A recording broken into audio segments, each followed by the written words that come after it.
ఈరోజు మనందరం చూస్తున్నాం. విజయసాయిరెడ్డి గారు ఆకస్మికంగా ఆయన రాజ్యసభ సభ్యత్వానికి రాజీనామా చేయడం జరిగింది. వాస్తవంగా గనక మనం చూస్తే విజయసాయిరెడ్డి గారు రాజ్యసభకు రాజీనామా చేస్తారు. ప్రత్యక్ష రాజకీయాల నుంచి కూడా దూరం జరుగుతారు అని మనం ఆల్మోస్ట్ కూటమి ప్రభుత్వం ఫామ్ చేసిన రోజు నుంచి ఈ మాట మనం వింటూనే ఉన్నాము. రకరకాల ఊహాగానాలు వచ్చినాయి. మొదట్లో అయితేనేమో ఆయన బీజేపీలో చేరబోతున్నారని, బీజేపీ పెద్దలతో మాట్లాడుకున్నారని, అక్కడ ఆయనకు ఒక మంచి పొజిషన్ కూడా ఇవ్వబోతున్నారని, అలా రకరకాల ఊహాగానాలు మనం కూటమి ప్రభుత్వం అధికారంలోకి వచ్చిన కాడి నుంచి మనం ఈ ప్రతిరోజు వింటున్న మాటలే. అందరూ అనుకున్నట్టే ఈరోజు విజయసాయిరెడ్డి గారు ఈ నిర్ణయం తీసుకున్నారు. డెఫినెట్గా ఇది అందరం అంటే మనందరికీ ముందే తెలిసిన నిర్ణయమే. ఎందుకంటే వీరందరూ కూడా రాజకీయాల నుంచి అంటే ప్రత్యక్ష రాజకీయాల్లోకి వాళ్ళు తర్వాత వచ్చారు. అంటే జగన్మోహన్ రెడ్డి గారు వచ్చిన తరువాత రాజకీయ లబ్ధి పొందడానికి వీళ్ళందరూ వచ్చారు. ఆయన జగన్మోహన్ రెడ్డి గారు ఆడిటర్ అని మనకు తెలుసు. ఆయన కూడా జగన్మోహన్ రెడ్డి గారితో పాటు చాలా కేసుల్లో ఇన్వాల్వ్ అయి ఉన్నారు. సో ఆ రోజు వాటి నుంచి ఆయన రక్షణ పొందడానికి కానివ్వండి, జగన్మోహన్ రెడ్డి గారికి సంబంధించినటువంటి కొన్ని ఆర్థిక లావాదేవీల్ని ఆయన వెళ్ళిపుచ్చకుండా పోలీసు వారికి కానివ్వండి, అటు ఐటీ వారికి కానివ్వండి, ఈడీ వారికి కానివ్వండి, వారి నుంచి రక్షణ కల్పించినందుకు ఆయనకు ఆ రోజు రాజ్యసభ సభ్యత్వం ఇచ్చారని అందరూ కూడా మనం పుకార్లు ఏంటి, లేకపోతే అంటే ప్రతిపక్ష పార్టీలు వారేంటి, ప్రజలేంటి అందరూ కూడా మాట్లాడుకోవడం జరిగింది. తర్వాత మనం గమనిస్తే పోయిన ఎలక్షన్లో ఆయన వైజాగ్ నుంచి ప్రత్యక్ష రాజకీయాల్లో ఎంపీ కింద పోటీ చేయాలని, వైజాగ్ ఎంపీగా పోటీ చేయాలని చాలా తీవ్రంగా కృషి చేశారు మొదటి నుంచి కూడా. ఎందుకంటే ఆయన రాజ్యసభ సభ్యుడిగా ఉండి కూడా ఆయన ఎక్కువ రాజకీయం చేసింది విశాఖపట్నంలోనే.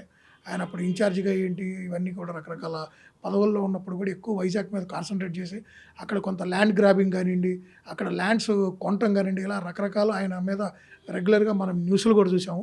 అలా అందరూ కూడా ఈసారి వైజాగ్ నుంచి ఎంపీ క్యాండిడేట్ కింద ఖచ్చితంగా లోక్సభకి విజయసాయిరెడ్డి గారు పోటీ చేస్తారనుకున్నారు.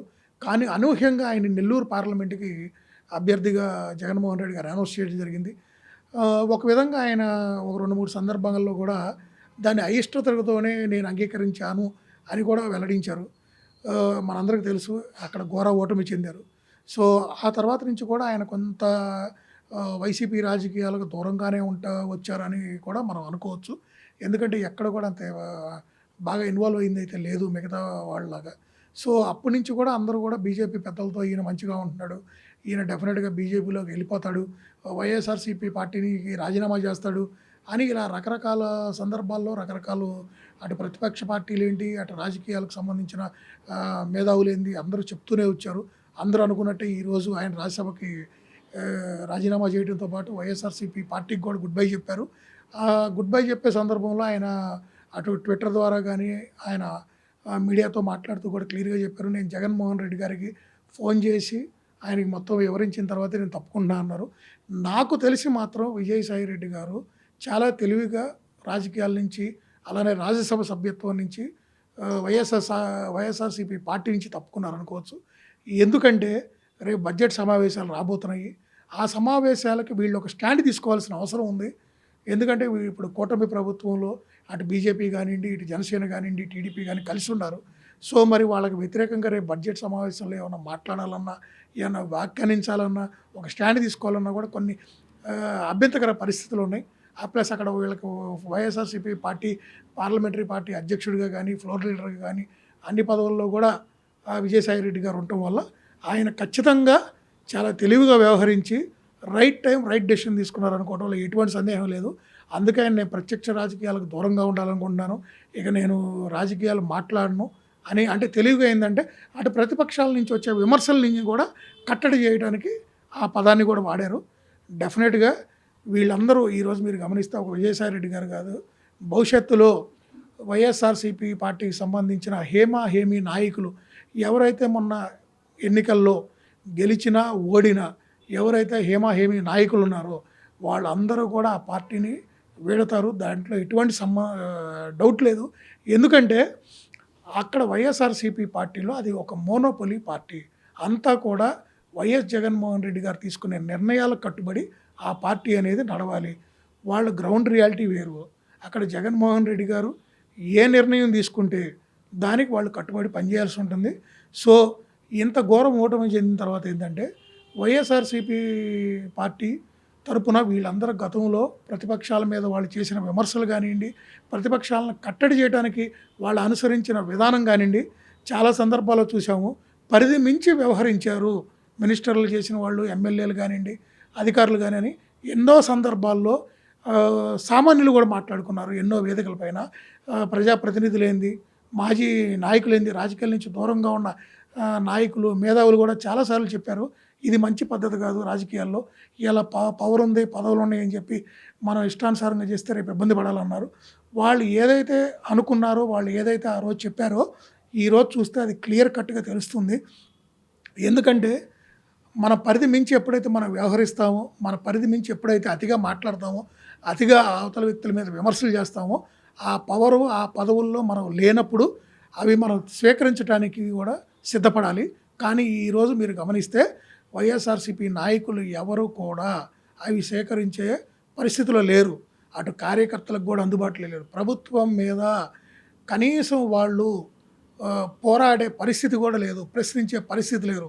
పూర్తిగా చేతులెత్తేసి ఎవరికి వాళ్ళు కూడా వాళ్ళ ఇళ్ళకి లేదా ఇతర దేశాల్లో లేదా ఇతర రాష్ట్రాల్లో వాళ్ళు ఏదో చిన్న చిన్న వ్యాపారాలు చేసుకుంటూ అక్కడ పరిమితం అయిపోయారు తప్పితే పూర్తి స్థాయిలో రాజకీయాలకి, రాజకీయ విమర్శలకి చాలా దూరంగా ఉన్నారు. ప్రతి 100 మందిలో 90% వైఎస్ఆర్సీపీ నాయకులు ఇదే స్టాండ్ అవలంబిస్తున్నారు. సో విజయసాయి రెడ్డి గారు ఈరోజు ఈ డెసిషన్ తీసుకోవడంలో ఎటువంటి దాన్ని ఏమంటారు సర్ప్రైజ్ అయితే లేదు. ఎందుకంటే ఇది అందరూ ఊహించిందే.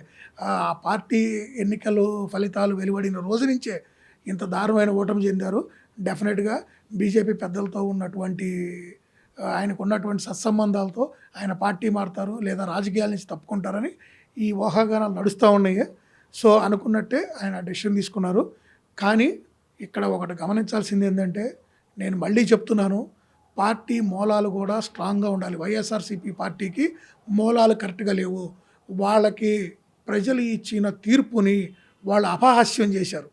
ప్రజా తీర్పుని వాళ్ళు కేవలం ప్రతిపక్షాల మీద విమర్శలు చేయడానికి, దాడులు చేయడానికి, ప్రతిపక్షాలని కుంగదీయటానికి, ప్రతిపక్షమే లేకుండా చేయాలని ఒక దుర్మార్గమైన కొన్ని చర్యలు వాళ్ళు ఏవైతే తీసుకున్నారో ఈరోజు అవి బెడిసి కొట్టి ఈరోజు వాళ్ళు ప్రజాగ్రహానికి లోనై ఆ రోజు ప్రజలు వాళ్ళకి ఎంత అద్భుతమైన తీర్పు ఇచ్చారో దానికి మించిన తీర్పు ఈరోజు ప్రతిపక్షాలకు ఇచ్చి వాళ్ళు కూటమిగా వచ్చి వాళ్ళు విజయం సాధించి ఆ తీర్పుని ఇవాళ వీళ్ళు స్వాగతించలేని పరిస్థితిలో ఉన్నారు. వాళ్ళ వల్ల కావట్లేదు. వాళ్ళు ఎలా ఎదుర్కోవాలి, ఎలా రాజకీయాల్లో మనం మనుగడ సాగించాలి, అసలు మన రాజకీయాల్లో ఉండాలా వద్దా, ఉన్నా మనం ఇమీడియట్గా పార్టీ మారాలి, ఎలా మారాలి, మనకు దారులు ఏమున్నాయి, ఎటు వెళ్ళిపోవాలని ప్రతి నాయకుడు అంటే సుమారు అటు కాంగ్రెస్ ప్రభుత్వంలో ఉండి తర్వాత వైఎస్ఆర్సీపీలోకి వచ్చి రకరకాల పదవులు అనుభవించి ఎన్నో గొడవల్లో, ఎన్నో విమర్శల్లో ప్రత్యక్షంగా పరోక్షంగా ఇన్వాల్వ్ అయినటువంటి నాయకులందరూ ఈరోజు చేతులెత్తేసి పూర్తి స్థాయిగా వాళ్ళ ఇంటికో లేకపోతే ఇతర రాష్ట్రాల్లో వ్యాపారాలు చేసుకుంటూ రెస్ట్ తీసుకుంటూ పూర్తిగా అంటే అసలు వైఎస్ఆర్సీపీ నాయకులు ఎవరు కూడా గ్రౌండ్లో లేరు అనే పరిస్థితి తీసుకొచ్చారు. సో ఇలాంటి పరిస్థితుల్లో ఆ ఉన్న 4-5 సీనియర్ నాయకులు కూడా ఖచ్చితంగా ఉంటారనే పరిస్థితి లేదు. నాకు తెలిసి అతి త్వరలో బీజేపీలో వైఎస్ఆర్సీపీ పార్లమెంటరీ ఆ రాజ్యసభకు సంబంధించిన ఆ మిగిలిన నాయకులు ఎవరైతే ఉన్నారో వాళ్ళు కూడా డెఫినెట్గా బీజేపీలోకి వెళ్ళిపోతారు. దాంట్లో ఎటువంటి సందేహం లేదు. ఎందుకంటే ఈరోజు మనం చూస్తున్నాము వాళ్ళు చేసిన తప్పులు, వాళ్ళు వదిలిన మాటలు, వాళ్ళు విమర్శించిన విధానం వాళ్ళకి తెలుసు. అవన్నీ వాళ్ళ మీదకి తిరిగి రివర్స్ వాళ్ళ మీదకే వస్తున్నాయని వాళ్ళు గ్రహించి అవి ముందు ముందు పెరుగుతాయి. సో ఈ లోపల వాళ్ళు ఒక బీజేపీ అనే ఒక రాజకీయ పార్టీ గొడుగు కిందకి వెళ్తే వాళ్ళను వాళ్ళు సేఫ్ గార్డ్ చేసుకోవచ్చు. వాళ్ళ ఆస్తులు కానివ్వండి, వాళ్ళ మీద ఉన్న కేసులు మాఫీ చేయించుకోవాలన్నా ఇంతకు మించి వాళ్ళకి ఇంకో మార్గం లేదు. కాబట్టి వాళ్ళందరూ ఈ డెసిషన్ తీసుకొని వెళ్ళిపోతున్నారు. విజయసాయి రెడ్డి గారు చాలా తెలివిగా వ్యవహరించి రాజకీయాల్లోకి ఎంట్రీ ఎంత ముఖ్యమో ఎగ్జిట్ అనేది కూడా చాలా జాగ్రత్తగా చాలా రైట్ టైంలో జరగాలనేది ఆయన గ్రహించి ఈరోజు తెలివిగా తప్పుకున్నాడు. దీంట్లో ఎటువంటి సందేహం లేదు. ఆయన రైట్ టైం ఒక మంచి డెసిషన్ తీసుకున్నాడు. ఎందుకంటే వాళ్ళ పాపాల చిట్టాలన్నీ వాళ్ళు తీస్తున్నారు. కూటమి ప్రభుత్వం తీసి ఒకటి బయట పెడుతుంది. సో అది గ్రహించి ఆయన తప్పుకున్నాడు. సో ఇది అందరం మనం గ్రహించింది. Okay, thank you. For more updates, please subscribe Dota Media.